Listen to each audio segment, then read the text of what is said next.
दोस्तों सभी को नमस्कार। आपके दोस्त का नाम राजीव राणा। और हमारी एक्चुअली कल परसों और नर्सों की जो वर्किंग थी टीम के अंदर, उसको ध्यान में रखते हुए दो चीज़ें थी जो मतलब मैंने काफ़ी नोटिस की, और वो था ऑब्जेक्शन हैंडलिंग। यानी कि बहुत सारे लोग जो है, जब हम उनको प्रेजेंटेशन देते हैं तो उनके मन में बहुत सारे सवाल होते हैं।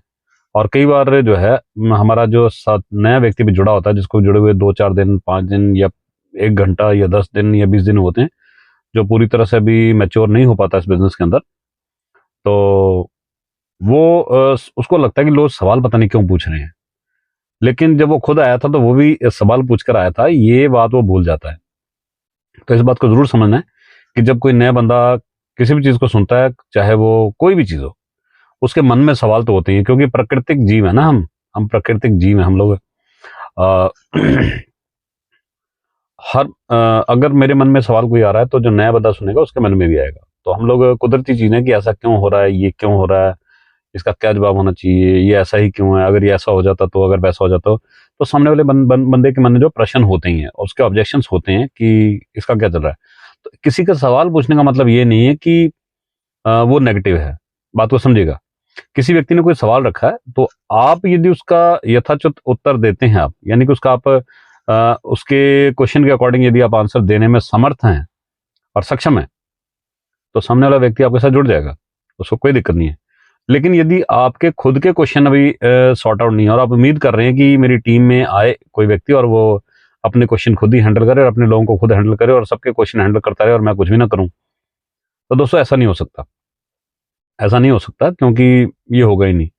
यदि आपके प्रश्न जब हल हुए थे, आपके प्रश्न जब सारे सवालों के आपको जवाब मिल गए थे, तो आपने काम की रफ्तार पकड़ी। लेकिन जिस व्यक्ति के सवालों के जवाब नहीं मिले हैं, वो रफ्तार कैसे पकड़ेगा? उसका तो ब्लॉकेज है ना। एक पाइप है, उस पाइप के अंदर अगर ब्लॉकेज है, मतलब बीच में कुछ ब्लॉकेज है, तो पानी एक तरफ से दूसरी तरफ नहीं जाएगा, एयर भी एक तरफ से दूसरी तरफ नहीं जाएगी। उस ब्लॉकेज को खत्म करना बहुत जरूरी है। तो ये जो ऑब्जेक्शंस होते हैं लोगों के, इसको हैंडल करना अगर आपको आ गया तो बहुत सिंपल है। जैसे बहुत सारे लोग कहते हैं कि सर मैं जब किसी को प्रेजेंटेशन देने गया तो लोग नहीं मानते हैं। तो नहीं मानने के पीछे बहुत सारे आंसर्स हैं, एक दो आंसर्स नहीं होते हैं। जैसे नहीं मानने के पीछे व्यक्ति का डर भी हो सकता है, नहीं मानने के पीछे उसकी डिसीजन मेकिंग यानी डिसीजन ना लेना भी हो सकता है। नहीं मानने के पीछे उसके ऊपर किसी का पारिवारिक या सामाजिक या आर्थिक दबाव भी हो सकता है। नहीं मानने का उसका कारण ये भी हो सकता है कि उसको लगता है कि मेरे सराउंडिंग में कभी किसी ने तो ऐसा कुछ किया नहीं, मैं कुछ करूंगा, कुछ नया अजूबा तो नहीं, कोई चमत्कार तो नहीं हो जाएगा ऐसा जिसमें मतलब मुझे लगे कि मैं या तो ट्रैप हो गया हूँ, या कोई बोलेंगे अरे यार तूने क्या कर लिया। तो लोग जो है ना, वो उनका अपने सोचने का नजरिया, अपना नजरिया सबका अलग अलग है। तो मेरी बहुत सिंपल सी बात है मेरी, जो मैं आपसे कहना चाहता हूँ कि आप लोगों के साथ बैठे तो उनके क्वेश्चंस को हैंडल करने के लिए उनके आंसर्स दें, और उनकी बात जरूर सुने। जब आप सुनते हैं तो सामने वाले व्यक्ति को बोलिए कि सर जैसे मैंने पूरे तन, अपने पूरी प्रेजेंस के साथ, पूरे तन और मन से पूरी प्रेजेंस सामने बैठकर मैंने आपके सवाल सुने, अब आप भी पूरी तरह से उसी तरह बैठिएगा, मैं भी आपके इनके जवाब दूंगा। तो जब आप सामने वाले व्यक्ति को शांत मन से उसको सुनते हैं, जब उसको जवाब देते हैं, तो खाली मटके के अंदर तो कुछ भरा जा सकता है, लेकिन भरे हुए मटके में कुछ नहीं भरा जा सकता। ये भी कुदरत का प्रिंसिपल है।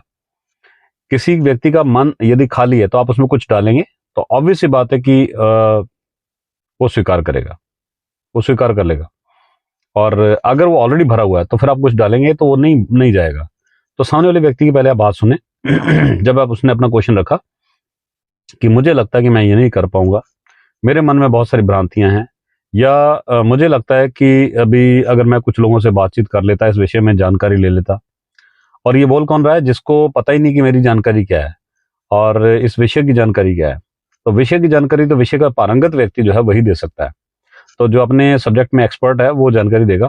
लेकिन वो व्यक्ति जिसने करीब 100% सुना, 50% उसके दिमाग में ऑन द स्पॉट रहा, वहां से जाने के बाद 2-4-10 बातें उसको याद हैं, और जब वो डिस्कस करता आगे से उसको नो मिलती है तो उसके क्वेश्चंस और रेज हो जाते हैं और उसको लगता है कि ऐसा क्यों है। दोस्तों यदि एमबीबीएस की डिग्री घर में ही हो जाती, बीएचएमएस घर में ही हो जाती, एमसीए बीसीए घर में ही हो जाती, एमकॉम बीकॉम घर में ही हो जाती, बीए एमबीए घर में ही हो जाती, तो फिर ये स्कूल कॉलेज यूनिवर्सिटीज की आवश्यकता नहीं होती। और ये कहकर कि मैं सब जानता हूं, आप उन लोगों की लिस्ट में खुद को शुमार कर रहे हैं जो सबसे ज्यादा दुनिया से अनजान है। इसके अंदर ऐसी बात नहीं है कि किसी व्यक्ति को नॉलेज बहुत ज्यादा है या किसी व्यक्ति को नॉलेज बहुत कम है। मसला नॉलेज का नहीं है, मसला ये है कि सामने जो व्यक्ति आपके सामने बैठा है, क्या आप उसके क्वेश्चंस हैंडल करने में आप सक्षम हैं? दूसरी बात, सामने वाले व्यक्ति के मन में कोई प्रश्न नहीं, उसके मन में एक ही प्रश्न है कि अगर मैं आपके साथ काम करूं तो मैं आपके साथ ही क्यों करूं? अब ये बात जब तक आप उसको नहीं बताएंगे तो वो आपके साथ काम करने को एग्री नहीं होगा। सब कुछ क्लियर है, उसको सिस्टम का कंप्लीट क्लियर है, लेकिन उसको लग रहा है जो मुझे प्रेजेंटेशन देने आया, क्या वो बंदा सही है? काम तो सही है, पर क्या वो बंदा सही है? कहीं ये मुझे आधे रास्ते में छोड़ तो नहीं जाएगा? कहीं अगर मैं इसके साथ, अगर मैं लगातार रूटीन में अगर मैं काम करता रहा, है ना, अगर मैं रूटीन में इसके साथ काम करता रहा, तो क्या मैं वाकई में एक्सपर्ट बन पाऊंगा, इनकी तरह मैं बोल पाऊंगा? कई लोगों को ये लगता है कि ये आप ही कर सकते हैं और मैं नहीं कर सकता। तो इनके जो छोटे छोटे जो क्वेश्चंस है ना, इनको हैंडल करने के लिए आपके पास हर सवाल के 10 से 50 या 100 जवाब होने चाहिए, और वो भी कंप्लीट पॉजिटिव जवाब होने चाहिए, ताकि सामने वाला व्यक्ति जब उनको सुने तो उसको लगे कि नहीं, ये वाकई में मेरे लिए जो है बेनिफिशियल है, और बड़ी बात है ये फ्रूटफुल है, तो मुझे सबके लिए फायदेमंद चीज़ है, तो मुझे इसको करना चाहिए। और सबसे पहले कोई भी व्यक्ति है, पहले वो अपना फायदा देखता है। बहुत कम लोग हैं जिनको ये लगता है कि मैं सोसाइटी के लिए कुछ करूं। ठीक है जी, बहुत कम लोग, बोला मैंने, सब लोग अगर सोसाइटी के लिए करें तो अपने लिए करना बंद कर देंगे, पहले सोसाइटी के लिए करेंगे। ठीक है जी, ये भी समझिएगा। तो शुरुआत कहीं ना कहीं सोसाइटी के बारे में अच्छा सोचने की व्यक्ति की खुद से होती है। तो सबसे इंपॉर्टेंट चीज़ है कि अगर आप एमएलएम के अंदर या आप किसी भी काम के अंदर किसी भी विषय में लोगों को शामिल करना या करवाना चाहते हैं, तो आपको उस विषय के अंदर जो है आपको मास्टरी करनी होगी, और उससे रिलेटेड जितने भी ऑब्जेक्शंस हैं आप उनके लिए पहले से खुद की एक लिस्ट प्रिपेयर करें कि सामने वाला क्या क्या पूछ सकता है। और दूसरी बात यह है कि मैं आपको जितना मर्जी बढ़िया इसके ऊपर आके इस प्लेटफॉर्म के यूट्यूब प्लेटफॉर्म के ऊपर आके बता दूं, एक्चुअल नॉलेज आपको ग्राउंड में मिलेगी जब आप लोगों से जाकर बातचीत करेंगे, मतलब भिड़ेंगे। भिड़ेंगे मतलब कि बातचीत करेंगे, डेमो देंगे, क्रॉस क्वेश्चनिंग होगी, आगे से क्वेश्चंस आएंगे, और वहां पर सामने वाला व्यक्ति क्या सोच रहा है क्या सोच रहा है।